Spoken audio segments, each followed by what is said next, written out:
तो आइए, आप सभी का स्वागत है। नमस्कार जी सभी को। उम्मीद है आप अपने दिनों को यूज कर रहे हैं। आज 121 दिन के चैलेंज में 17वां दिन है, सॉरी 18वां दिन है और सूत्र का 7वां दिन है। तो अमूमन 18 दिन हो गए हमें इस जर्नी पर निकले हुए। और इस जर्नी को अगर हम सही तरीके से अगर समझे हैं, ठीक है ना, तो डेफिनेटली हमारे पास बहुत सारे आंसर्स होंगे। पर मौन जो सूत्र चल रहा है, उस मौन का क्या परिणाम प्राप्त हो रहे हैं, कल हमने बहुत अच्छा डिस्कशन किया। आज का समय है अपने अनुभव को और थोड़ा गहरा करने का। आज मैं आपसे प्रश्न नहीं पूछूंगा, आज मैं एक यात्रा पर लेकर चलूंगा आपको। एक ऐसी यात्रा पर जो हमारी वाइब्रेशंस की होगी, हमारे शब्दों की नहीं होगी। अक्सर जब हम किसी शब्द को बोलते हैं ना, तो उसके अंदर हम अपोजिट हो जाते हैं। जब जब हम प्यार के बोलेंगे कि मैं आपको प्यार करता हूं या करती हूं, तब तब अंदर एक प्रश्न पैदा होता है कि हमें ये बोलना पड़ा, क्या ना। एक माँ अपने बच्चे को बोलती है, कोई आवश्यकता नहीं उन शब्दों की। या गहरा प्रेम कभी प्रकाशित करना पड़ता है? कभी नहीं। गुस्सा कभी दिखाया आपने कि मैं गुस्सा हूं? कभी बोला है आपने? पता लग जाता है, पूरे घर में असर दिखाई दे जाता है उसका। तो सेम ऐसे ही जब हम जब शब्दों को, अपनी वाक्यों को शब्दों की माला बनाते हैं, शब्दों की माला, तब उसका मतलब होता है कि हम अंदर से कहीं ना कहीं डरे हुए हैं। इसलिए अक्सर प्रार्थनाएं अधूरी रह जाती हैं। कहीं भी चले जाओ, कहीं भी चले जाइए, हम अक्सर शब्दों के जाल में फंसे हुए होते हैं। परंतु प्रकृति ने भी बहुत सुंदर तरीके से अपने आप को छिपा रखा है, बहुत प्यार के तरीके से, शानदार तरीके से। किस तरह से छिपा रखा है? उसने ना अपने आप को मौन कर लिया है। एक भी शब्द प्रकृति का अपना नहीं है, एक भी शब्द प्रकृति का। हमने भाषा उत्पन्न करी और बोलना शुरू कर दिया।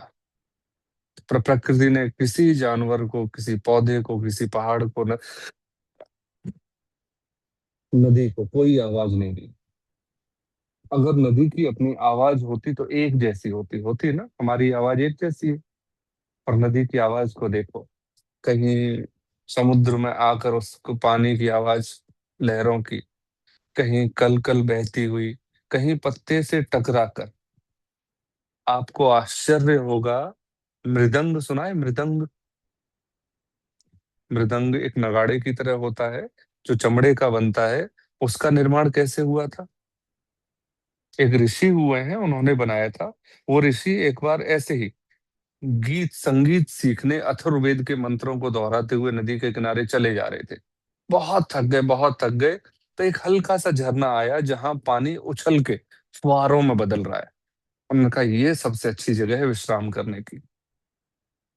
और बैठ जाते हैं, बैठ जाते हैं। बैठते बैठते नींद आ जाती है। नींद के बाद व्यक्ति हमेशा गहरे में जाता है। कितनी देर का मौन होता है उसका। और जितना गहरा मौन, उतनी गहरी नींद। और जितनी गहरी नींद, उतनी ही गहरी उदासी। अक्सर देखो, जब हम दिन में सोते हैं तो शाम को उदास हो जाते हैं। पता है ना सर? क्योंकि हमने बढ़ती पूरी लड़ाई को स्टॉप करके अपने आप को नींद दी है। तो शरीर को ये बहुत प्यारा लगता है कि मैं कितना बढ़िया सोया हूँ यार, मैं तो व्यर्थ में ही भाग दौड़ रहा हूँ। फिर दोबारा से हम इतने दिनों से भाग रहे हैं कि उस आवाज को, अपने हृदय की आवाज को अनसुना कर देते हैं। तो जैसे ही वो ऋषि नींद से जगे, साय का समय हो चुका है और बहुत शांत से बैठे हैं, उन्हें कहीं से ध्वनि आ रही है। उन्होंने उस ध्वनि का पीछा किया तो देखा कि एक धार इस एंगल से घास, सूखी पत्तियों के ऊपर गिर रही है कि वो मृदंग की ध्वनि निकाल रही है। तो उन्होंने देखा कि अगर इस धार की तरह अगर किसी वस्तु को भी किसी वस्तु पर गिराया जाए तो क्या ऐसी ध्वनि पैदा हो सकती है? तब आप देखो समझ के, कितनी प्यारी प्रकृति ने ध्वनि बनाई होगी जिसका आधार हमारा मृदंग बना। तो प्रकृति ने कोई आवाज नहीं है उसकी। पानी का क्या है, पानी तो बह रहा है। हवा का क्या है, हवा तो बह रही है। पर जब वो किसी बांस के जंगल से हवा गुजरती है तो सीटियों की आवाज आती है ना। किसी पीपल के पेड़ के पास से गुजरती है तो बिल्कुल खड़खड़ाने की आवाज आती है, जैसे कोई पास से निकल गया हो। जब वही आवाज फसलों के ऊपर से गुजरती है ना, तो एक किसान के हृदय को आंदोलित करने वाली ध्वनि पैदा करती है। वही पानी जब पठार से गुजरता है, अपनी कोई ध्वनि नहीं है उसकी, जब पठार से गुजरता है तो एक शीतलता देता चला जाता है। जब वही पानी पहाड़ से गिरता है तो झरने का रूप लेकर एक बिल्कुल झरझर की आवाज पैदा करता है। अब देख लो, बहुत सारी ध्वनियां देखो, जब जब प्रकृति ने अपने मौन को प्रकट किया है, कितने शानदार तरीके से किया है, हमें पता भी नहीं है। इसलिए जब हम मौन होते हैं ना, तो हम होते हैं। जब हम मौन होते हैं तब हम होते हैं। जब मैं शब्दों में होता हूं तब अक्सर अपने आप को छिपा रहा होता हूं। जब हम बोलते हैं ना, हे परमपिता परमात्मा मेरा परिवार स्वस्थ रहे, इसका मतलब हमारे दिल की गहराइयों में अस्वस्थता की ध्वनि है। हम मानते हैं ना कि अस्वस्थ है मेरा परिवार, तभी तो स्वास्थ्य मांग रहे हैं। और जब हमारा हृदय का कंपन इतना डरा हुआ होगा तो क्या हमारे शब्दों में ताकत होगी? और जब हमारे शब्दों में ताकत होती है तो वो शब्द भी बिल्कुल हल्के से होते हैं। कभी ऊंची आवाज में बोलना पड़ा है आज तक? हमने जब जब ऊंची आवाज की है, जब हमने तब तब ऊंची आवाज की है जब जब हम डरे हुए हैं, है ना। जब जब हम गलत होते हैं, जब जब हमें लगता है कि हमारी आवाज नहीं सुनी जाएगी, हम पूरी ताकत लगा देते हैं। और उसके बाद भी हमें भरोसा नहीं है कि हमारी आवाज सुनी गई या नहीं सुनी गई। तो प्रकृति का मौन अगर हम देखेंगे ना, कितना शानदार मौन है। और एक कवि ने ना बहुत सुंदर मौन की व्याख्या की है। जब हम चुप रहते हैं ना, प्रकृति ने नियम बना रखा है। वो आपके शब्दों को नहीं सुनना चाहती, वो आपकी करुणा को फील करना चाहती है। वो आपके मौन के वाइब्रेशन को सुनना चाहती है, क्योंकि उसके पास अपने कोई कान नहीं है।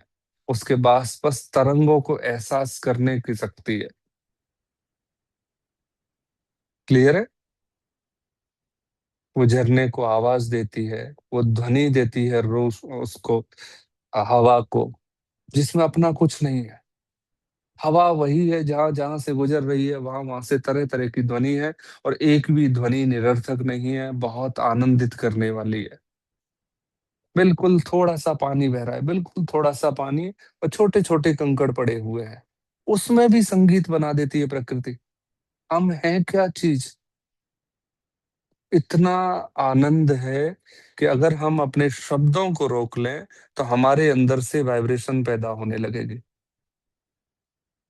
और वाइब्रेशन जब पैदा होने लगेगी तो प्रकृति डेफिनेटली हमें सबसे नजदीक से सुनती है। कई बार अक्सर हमने फील किया है कि हमने कुछ नहीं मांगा होता, बस वैसे ही शांत बैठे होते हैं, एक विचार मन में आता है और पूरा हो जाता है।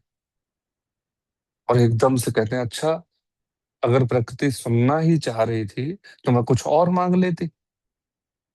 होता है ना ऐसा? प्रकृति से दोबारा मांग लो, पर मांगना उसी तरह से पड़ेगा। हमारा मांगने पर तो ध्यान चला जाता है, हमारा इस बात पे ध्यान नहीं जाता कि मैंने किस भाव में ये पंक्ति बोली थी जो पूरी हुई है, तो हम उस भाव में वापस लौट आए।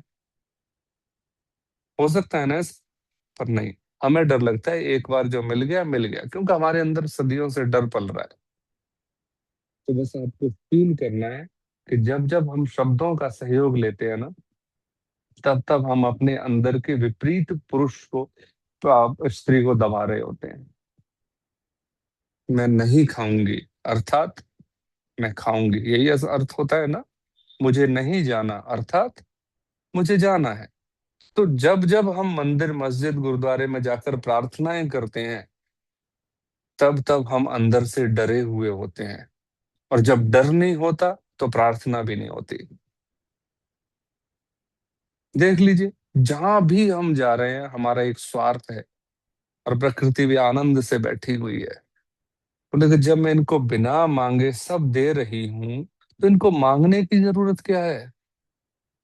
क्यों ये इतने पीछे पड़े हुए हैं? आज तक मैंने कभी भूखा रखा, कोई संपत्ति नहीं दी, कोई वस्तु नहीं दी, तो बताए हर चीज दी है। और इनको ये भी नहीं पता कि जो दिए जो नहीं दिया उसका भी कोई कारण है, बस इंतजार नहीं है। बस हमें तो अभी चाहिए।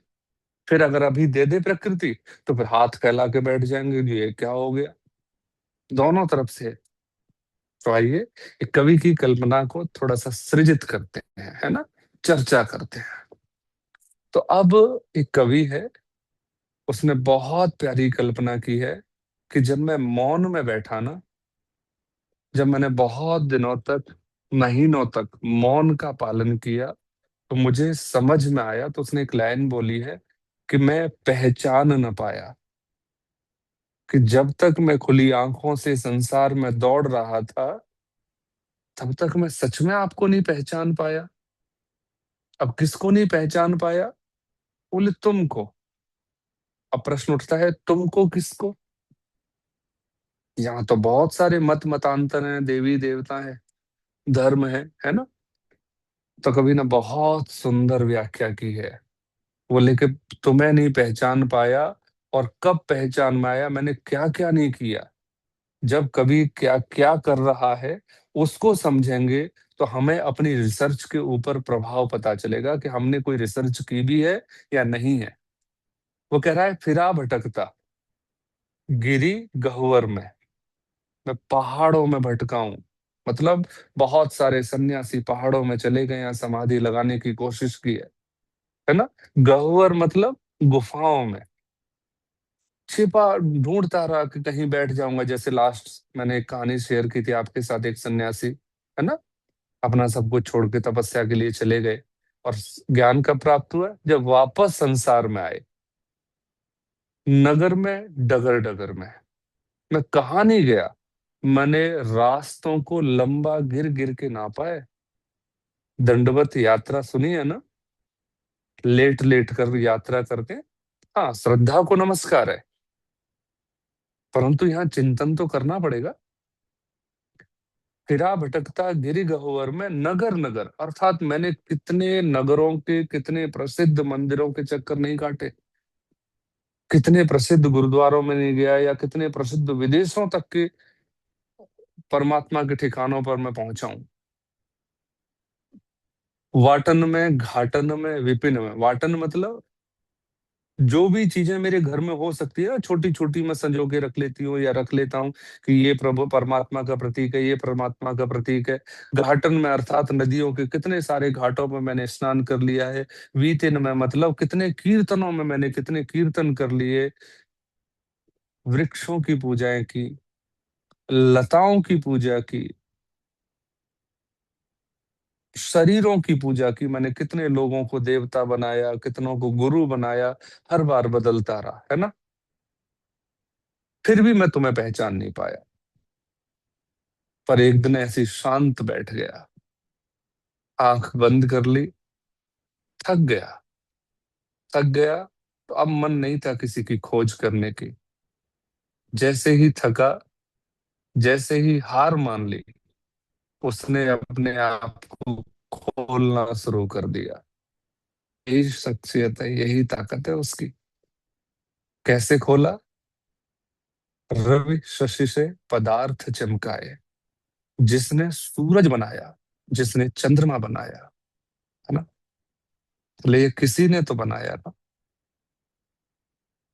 अन्न औषध फल फूल उगाए, इतने सारे फल फूल उगाए हैं। अब देख लो किसी भी फल को, दूसरे फल से मैच ही नहीं होता है। टेस्ट देख लो, स्वाद देख लो उनका। एक बार अगर आम खाना शुरू करो तो घर वालों को रोकना पड़ता है कि फोड़े फुंसी हो जाएंगे, गर्मी हो जाएगी। मन नहीं रुकता। तो कितना आनंद प्रकट कर दिया, एक फल में ही सारी दुनिया भर दी। हम्म? औषधियां, प्रकृति ने कितनी सारी औषधियां बनाई कि कभी तुम बीमार पड़ जाओ तो ये लो, है ना। फूल, कितने तरह के पुष्प खिलाए हैं। किसी को गुलाब पसंद है तो किसी को गेंदा पसंद है, किसी को सूरजमुखी। आप जो नाम लोगे वो किसने बनाए हैं? पता नहीं, किसी ने तो बनाए हैं, है ना। अब देखो कि जितने कितने प्रकार के फूल हैं, सबका अपना अपना कलर है, अपना अपना रंग है। और इतना गहरा रंग है कि उस रंग में हम घुल जाते हैं, हो जाते हैं। जब हम कोई पहले जब कंप्यूटर चलाते थे तो उसका वॉलपेपर आता था। जब मैं पहली बार उसके वॉलपेपर बदल रहा था, तब मैं बिल्कुल मंत्रमुग्ध हो गया था। मुझे आज भी याद है, मुझे 7 दिन लगे थे उन वॉलपेपर के समूह से निकलने में। बिल्कुल लाल गलियारी है, पेड़ है जिन पर सिर्फ लाल पत्तियां हैं, और बीच में एक रास्ता बना हुआ है। वॉलपेपर था पहले, पीसी में होता था। और बिल्कुल हरी ढला पठार से पहाड़ है जो मिट्टी के हैं। बिल्कुल हरी फसल उगी हुई है जैसे चाय के बागान। प्रकृति के कितने अद्भुत नजारे हैं, है ना। तो आगे है, कैसे अलवेली प्रकृति टिकी हर साड़ी पे। मतलब प्रकृति ने अपने आप को कितना शानदार तरीके से हरी साड़ी में लपेटे हुए है। देखो ना, जिसने प्रकृति को हरी साड़ी पहनाई, चारों तरफ से इतनी प्यारी हरियाली है, इतनी हरियाली है कि ऐसा लग रहा है कि जैसे प्रकृति ने हरी साड़ी पहन रखी है। इसलिए अपनी आंखों को खोलो। और आंखें अर्थात ये आंखें नहीं, ज्ञान चक्षु। अपनी समझ को, अपनी सोच को थोड़ा सा बड़ा करो, और आपको पता चलेगा ये जितने भी कौतुक दिखाई दे रहे हैं ना, ये किसी चतुर खिलाड़ी नहीं बनाए होंगे, किसी अनाड़ी का काम तो नहीं है। तो ये कभी कब समझ रहा है इन सारी कल्पनाओं को? जब उसने अपने आप को बाहर बहने से रोका है, जब उसने अपने आप को अंदर समेटा है। बहुत शानदार है। और इतना भाव से दिल भर जाता है कि कई बार बस चीजों को देखते रहो। आप क्यों जाते हो पहाड़ों में घूमने, क्यों जाते हैं समुद्र के किनारे घूमने? ठीक है, कई लोग भाव में जाते होंगे, परंतु अकेला भाव बार बार तो नहीं ले जा सकता, है ना। वो एक आनंद हमें खींच के लेकर जाता है। वो खिल वो किलो खिल किलकारियां, वो कूदना, खुद का घूमना, है ना। वादियों में बैठ जाना, दूर तक देखते रहना। और कभी ऐसा हुआ है, हम अक्सर कभी जब सिर्फ दर्शन करने कहीं जाते हैं ना, तो दर्शन करके घर भागने की कोशिश करते हैं। परंतु जब हम प्रकृति की शरण में गए हैं कहीं घूमने, तो अक्सर लौटते हुए उदासी हुई है। आप याद करो, जब जब हम घूमने कहीं गए हैं, 3 दिन 4 दिन और प्रकृति का आनंद लिया है, तो वहां से लौटने में दुख होता है। दिन बीत गए। परंतु कहीं मंदिर चले जाओ, मस्जिद गुरुद्वारे चले जाओ, तो दर्शन करने तक का जोश होता है। और जैसे ही दर्शन हुए, बताओ कहाँ जाते हैं? रेस्टोरेंट। क्योंकि घर खाना बनाना पड़ेगा, नहीं तो आप सीधे घर भागोगे। अब देखो ना, तो ये हम किस लिए इकट्ठे हुए हैं? हम जगने के लिए इकट्ठे हुए हैं। हम जग रहे हैं। अब आगे है, अब यहाँ कवि ने बहुत थोड़ा, अब उसे अपने पर ना थोड़ी सी घृणा आ रही है। नहीं आनी चाहिए पर आ गई, क्योंकि मनुष्य है। वो कह रहा है, जल से धोया मल मल कर तन, धोया नहीं कभी ये मन। बोला, मैं स्नान करता रहा सुबह 4 बजे उठ के, भगवान के नाम पर जल चढ़ाना है, ये करना है, वो करना है ना। खूब मल मल के कई दशकों तक मैंने इस शरीर को धोया है। पर मैंने मन को कभी नहीं धोया था। है ना। फिर एक श्लोक है मनुस्मृति का, अद्भिः गात्राणि शुद्ध्यन्ति। हमारा शरीर जल से शुद्ध हो जाता है। मनः सत्येन शुद्ध्यति। और अगर मन शुद्ध करना हो तो सच को स्वीकार करना सीखना पड़ेगा, सारे डर खत्म हो जाएंगे। सत्य क्या है? जो हमारे डर को समाप्त करे। तो जल से शरीर शुद्ध हो जाता है, और मन शुद्ध करना हो तो किससे होगा? सत्य से। तो अद्भिः गात्राणि शुद्ध्यन्ति, मनः सत्येन शुद्ध्यति, विद्या तपोभ्याम भूतात्मा। ये शरीर ज्ञान से, शरीर किससे? ज्ञान से, और भूतात्मा विद्या से, तप से। अब यहाँ ध्यान से समझना है, लास्ट में बुद्धिर ज्ञानेन शुद्ध्यति। हमारी जो समझ है ना, हमारी ज्ञान से ही शुद्ध होगी। ज्ञान अर्थात ये पुस्तकों में बटा नहीं, जो कभी अभी कल्पना कर रहा है, कल्पना नहीं कर रहा, असलियत का सामना कर रहा है, वो ज्ञान है। जिसे हम देखकर समझें और समझकर अपनाएं, वो ज्ञान है। वेदों में, महाभारत में, पुराणों में, सब में लिखा हुआ ज्ञान नहीं है। वो उस कवि का अपना ज्ञान हो सकता है, परंतु हमारी इसमें अपनी क्या खोज है। तो आगे क्या है? मन सार जग में प्रकाश कोई सच्चा मित्र। अब वो आ गया अपने पे।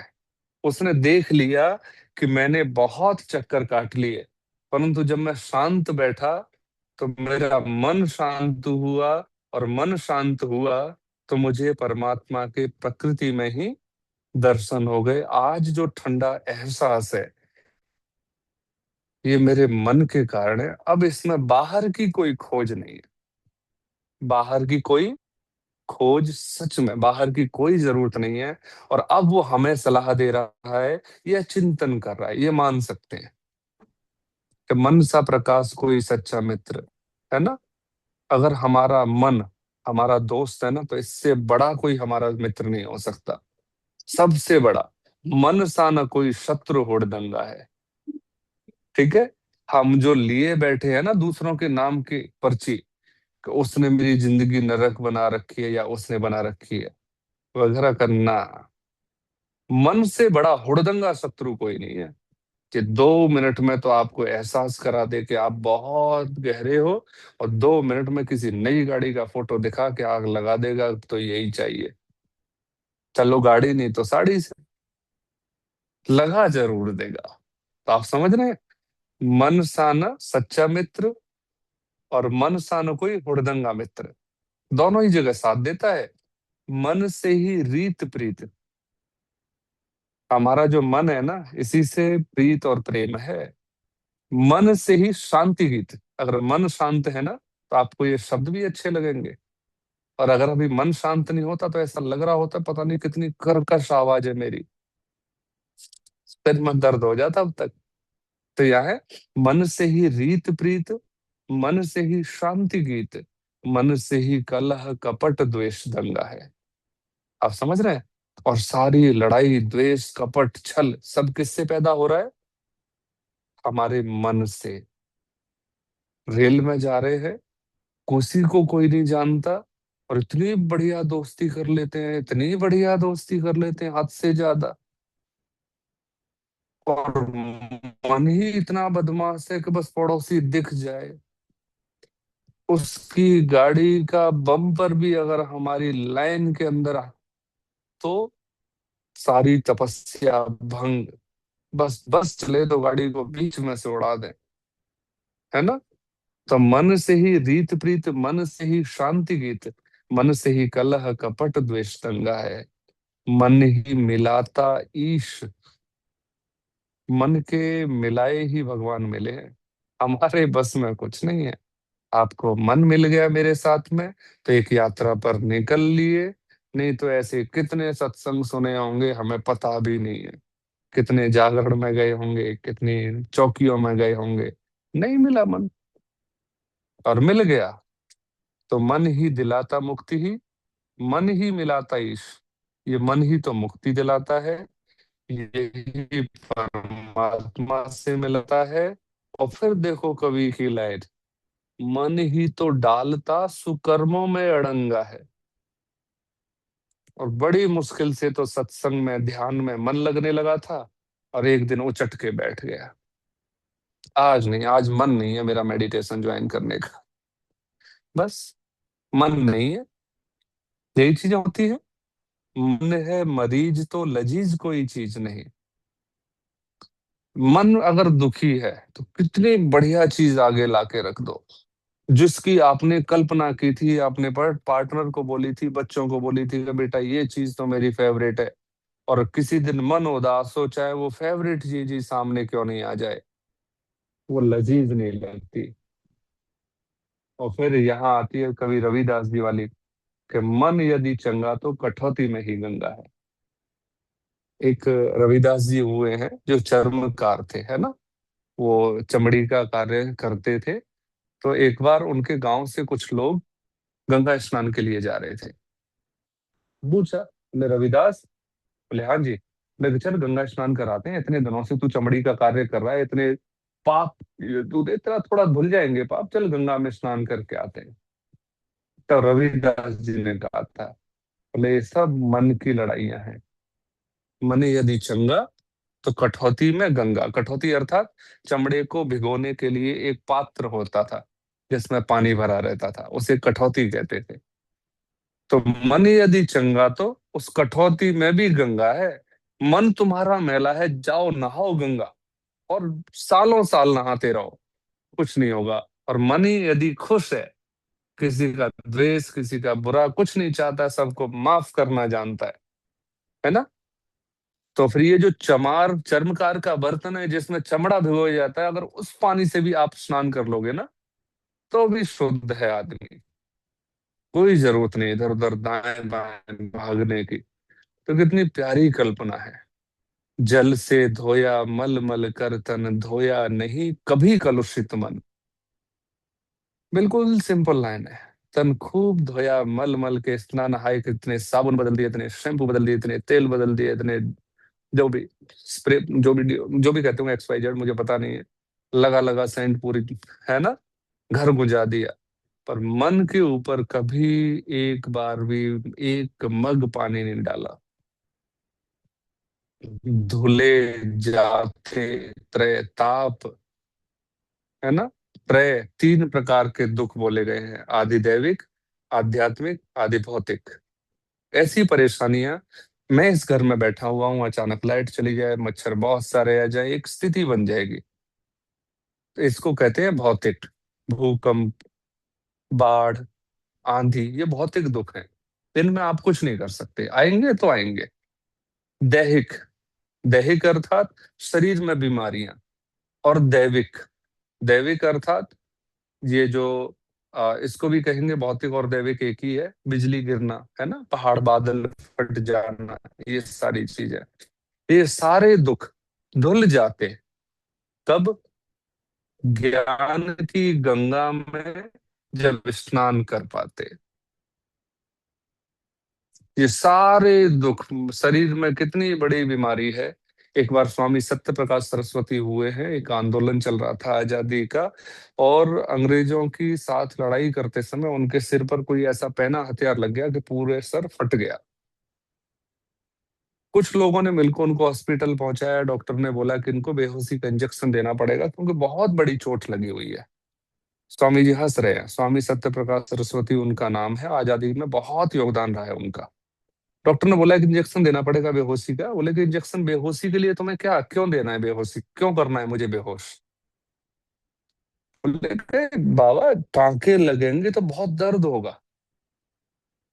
बोले कि दर्द यहाँ है, टांके यहाँ लगाओगे, देखता हूं मैं किसको दर्द होता है, लगाओ तुम टांके।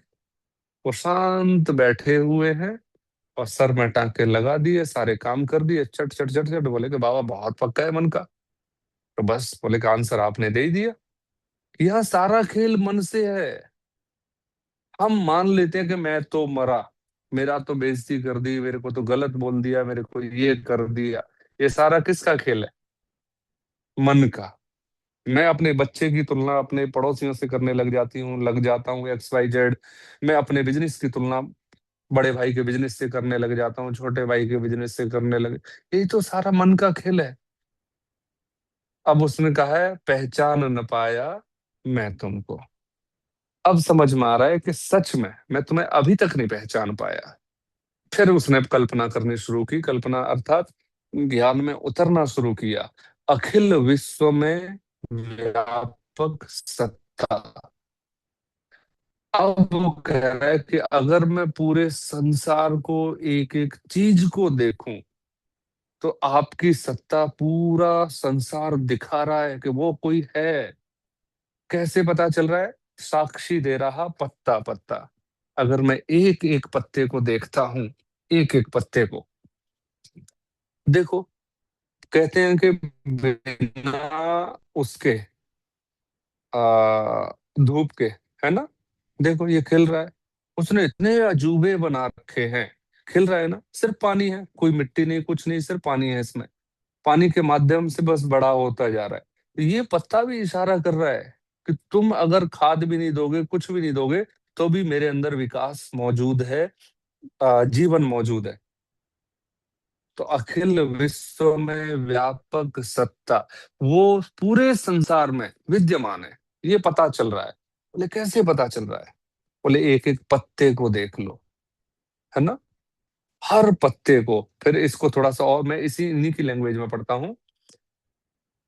साक्षी दे रहा पत्ता पत्ता, एक भी पेड़ का दूसरे पेड़ के पत्ते से अगर पत्ता मिलता हो तो बताओ। 100, 10, 20, 50 पेड़ तो देखे होंगे, नहीं मिलता ना। कोई तो बैठा है जो शानदार तरीके से और हर चीज पर ध्यान रखा हुआ है।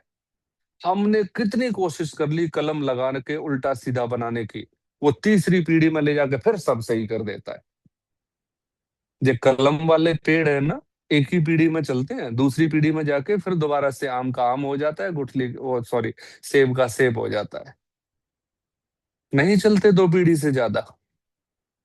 तो परमात्मा ने कितनी बढ़िया, फिर उसने कहा शिशु की बोली में। अब वो कवि बताना चाह रहा है परमात्मा कहाँ कहाँ है। बोलो उस बच्चे की बोली में है कि किसी का भी छोटा सा बच्चा हो, आपकी तरफ अगर देख रहा है, तो कौन कौन है जो रोक के देखेगा उसकी तरफ? देख लो। हम मुंह सुजा लेंगे आपस में, पर जब बात किसी का बच्चा आपकी तरफ मुस्कुरा के देखे तो आप देखो, अगर वो रो भी रहा होगा ना, तो भी आप उसकी तरफ हंस के देखोगे, उसे गुदगुदाने की कोशिश करोगे।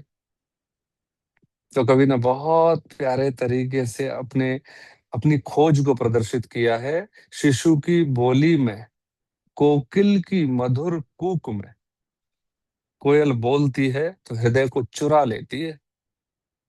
प्रेमी पपीहा की पी पी मयूर हुकों में। और जब मयूर, मोर है ना, बादलों के बारिश के समय में, बारिश का समय, क्या मोर की आवाज के बिना अच्छा लगता है?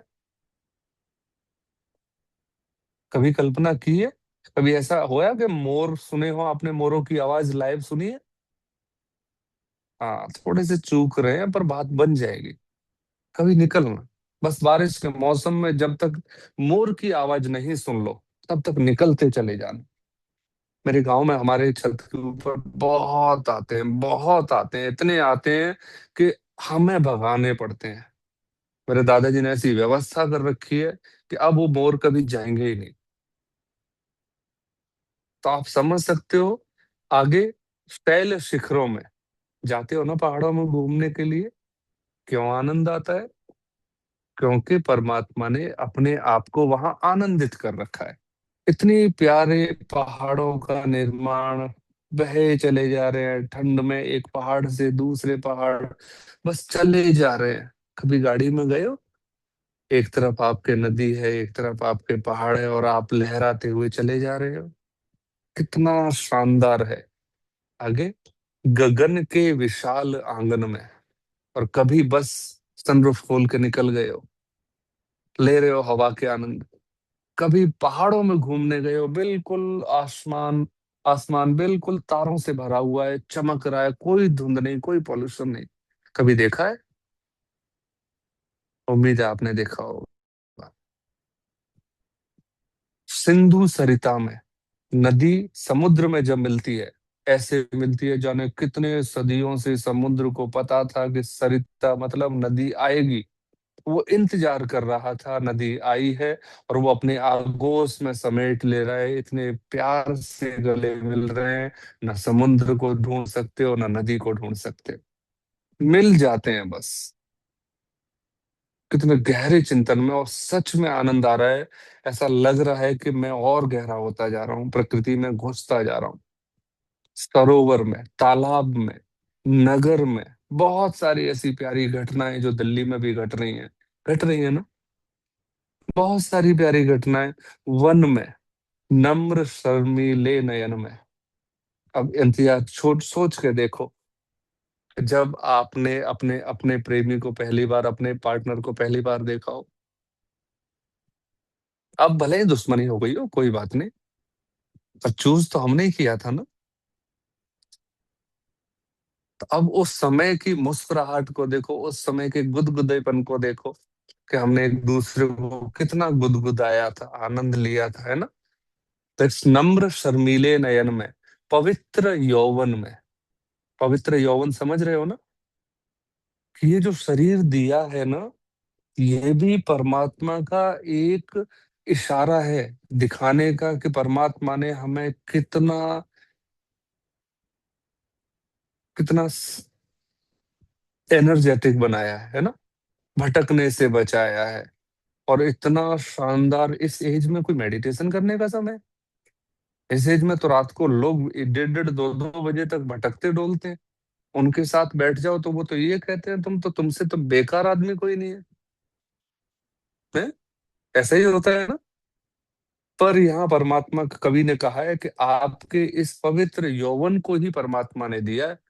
औरों पर परमात्मा की कृपा तो है, पर वो होश में नहीं है। इसलिए इस कृपा के पात्र कौन बने? हम। तो अब ये आगे, हर हीर प्रणवीर में, हीर प्रणवीर का मतलब जो अपने परिवार की एक एक इच्छा पर न्यौछावर हो जाते हैं। वो ये ताकत आ कहां से रही है? बोला ये वो परमात्मा ही दे रहा है। बहुत सारी ऐसी दुविधाएं हैं कि नहीं जीने का मन करता। होता है ना, कई बार बिल्कुल मन भर जाता है, सर पकड़ लेते हैं, दुखी हो जाते हैं। फिर परमात्मा अपने आप को खिला देता है आपके अंदर। फिर चलो इसी बहाने से जीना शुरू कर देते हैं। होता है ना ऐसा। बिल्कुल। कहीं भी कवि ने कहीं अलग से कोई शब्दों को नहीं समेटा है। आगे क्या है? दुखिया, मजदूर, निर्धन में बहुत सारी ऐसी रील आ जाती हैं। हाथ कांप रहे हैं, फल उठा रहा है एक वृद्ध व्यक्ति, और कांपते हुए हाथों से 20 रुपए के फल बेच रहा है। इशारा कर देता है कि मैं इसका भी पालन करूंगा। इशारा कर देता है कि तुम अपने घर से निकलो इनकी हेल्प के लिए, दुखियों के लिए, मजदूरों के लिए, निर्धन लोगों के लिए अपने आप को हल्का सा बाहर नीचे निकालो, घर से बाहर। मैं बाहर से कहीं से नहीं आऊंगा, तुम्हारे ही अंदर घट रहा हूं, तुम्हारे ही अंदर से हेल्प हो जाए तो ज्यादा अच्छा है। तो इसलिए कवि ने बहुत गहरे से कल्पना की है, समझा है।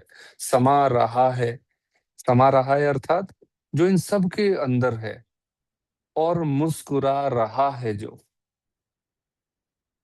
है ना। मुस्कुरा रहा है, मुस्कुरा रहा है मतलब आपको इशारे कर रहा है।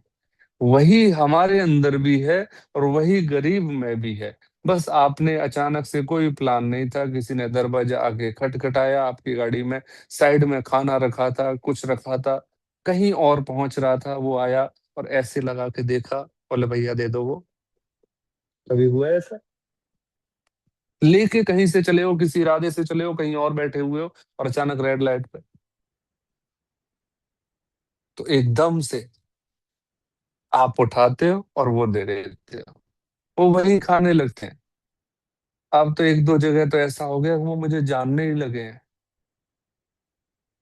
आप समझ सकते हो ये जीवन। अब वहां मुस्कुरा रहा है, वो ये कह रहा है कि जब आप एक दूसरे की हेल्प करते हो ना। मेरी गाड़ी थी, मैं आगरा जा रहा था, अर्जेंट जाना था, दादी बीमार थी, वो जयपुर एडमिट थी, तो मैं सोचा आगरा से काम करता हुआ जयपुर निकल जाऊंगा। जैसे ही गाड़ी घर से बाहर निकाली, 1 किलोमीटर चलने के बाद गाड़ी का एक टायर पंचर हो गया। मैं ठीक है, स्टेप नहीं है, थोड़ा समतल में आके बराबर करूं, होने के बाद मैं बदल लूंगा। जैसे ही समतल पाया, दूसरा भी गया। मैं कहा चलो, अगर भगवान को यही इच्छा है तो यही सही। बस एक रिक्शे पे थैली बीनने वाले लड़के जा रहे हैं, समझना ध्यान से। और रिक्शे में सुबह ही सुबह का समय है, बहुत सारा कचरा डला हुआ है, निकल के लेके जा रहे हैं अचानक से। भैया क्या हो गया? मैं कहा देख लो यार, दोनों टायर पंचर हो गए। अभी अभी हम बदल देते हैं ना। एक स्टेपनी बदल दी उन्होंने, दूसरी के लिए बोले रिक्शे में रखो, अभी पंचर लगवा के लाते हैं। पहला ही प्रश्न जो आपके मन में आया वही मेरे मन में है, टायर वापस आएगा? भाई लाजमी है। मम्मी बोली कि देख ले बेटा। मैं कहा ना, आज ये भी देखते हैं। मैं कहा दोनों टायर लेकर जा। मन एक के लिए रो रहा है ना।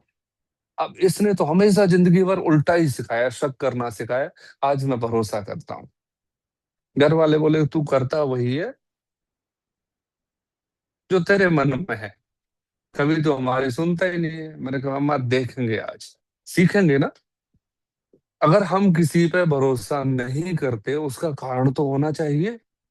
मेरा तो किसी ने नुकसान किया ही नहीं है, तो मैं जब किया ही नहीं है तो मैं भरोसा करूंगा। तुम्हारे कहने से भरोसा नहीं करूं, ये तो गलत बात है ना। तो ठीक है, वो गए, बोले भैया आप नहीं चलोगे? मैंने कहा यार कहाँ बिठाओगे तो मुझे इस बुग्गी में, इतना तो कचरा लाद रखा है। अच्छा ऐसा करते हैं, तीनों पैदल चलते हैं, अब सोचो। मैंने कहा नहीं, तुम दोनों जाओ। फिर ये बोले कि भैया हम दोनों नहीं जाएंगे, हम दिल्ली के नहीं है। डीएल देख के उसने बढ़िया कचोट के बढ़िया पॉइंट मारा। बोले हम दिल्ली के नहीं है।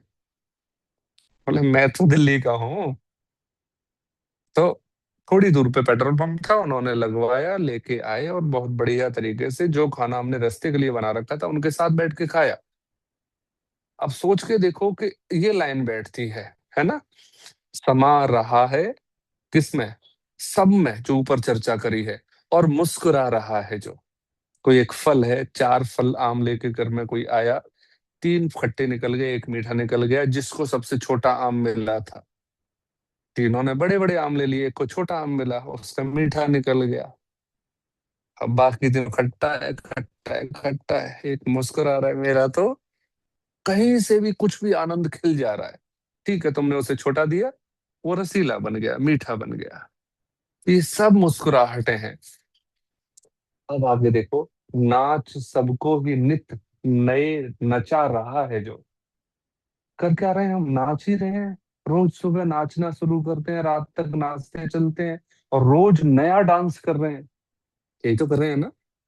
तो कर रहे हैं।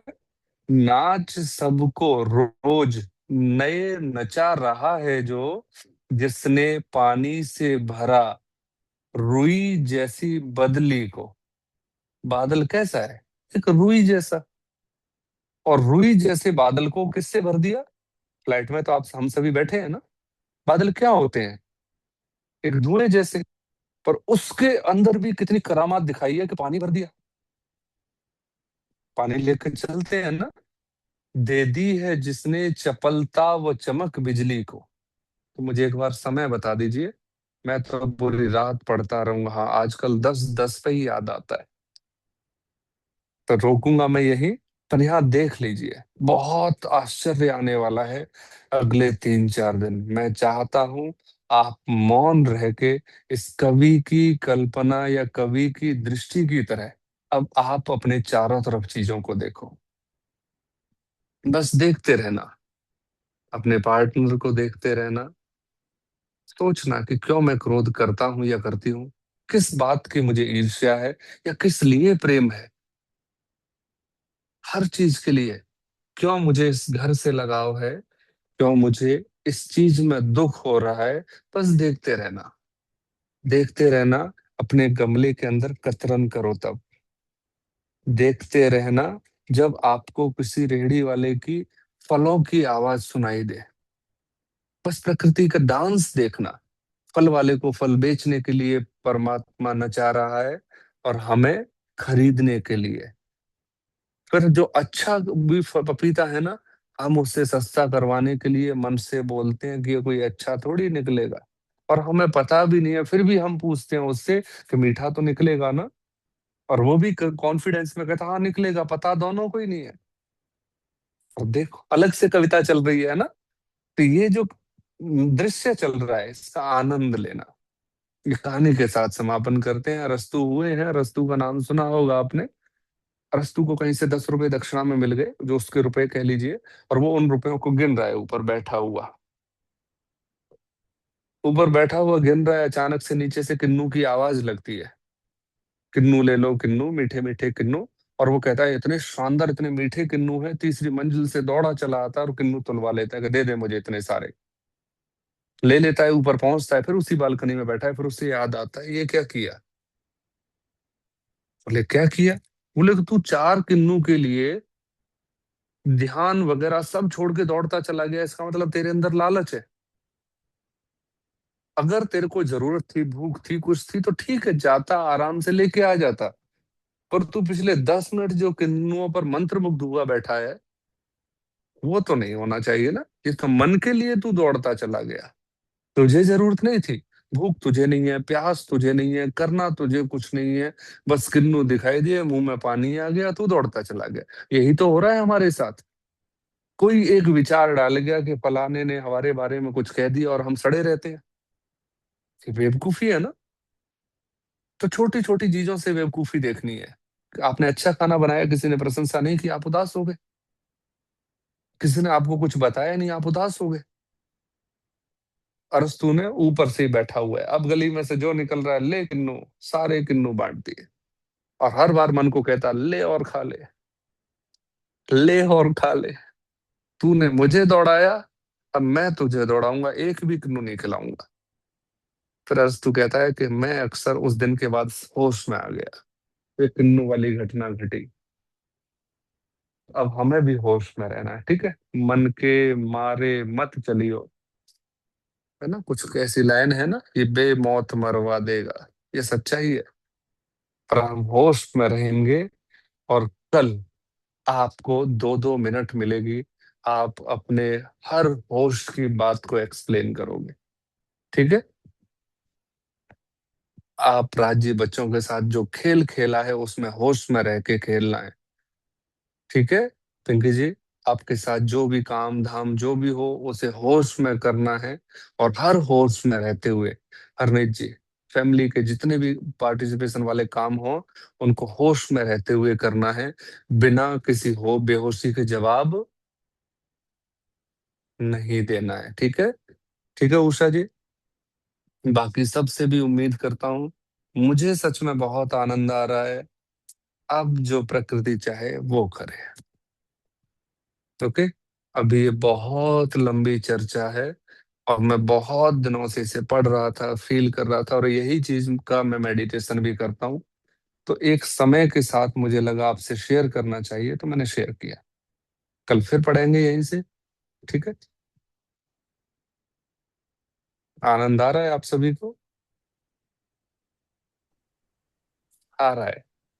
नहीं तो यस। आते नहीं, है ना। चलिए, मैं उम्मीद करता हूँ आप पहले से ज्यादा एनर्जेटिक होके अपने आप को इसमें इन्वॉल्व रखोगे। आपके अंदर बैठे हुए आपकी होशमयी चेतना को नमस्कार। आप ऐसे ही दिन प्रतिदिन होश में आते रहें, उन्नति के लिए आगे बढ़ते रहें। नमस्कार जी सभी को। शुभ थैंक रात्रि यू जी। सर। वेलकम जी, शुभ रात्रि जी। Thank you sir.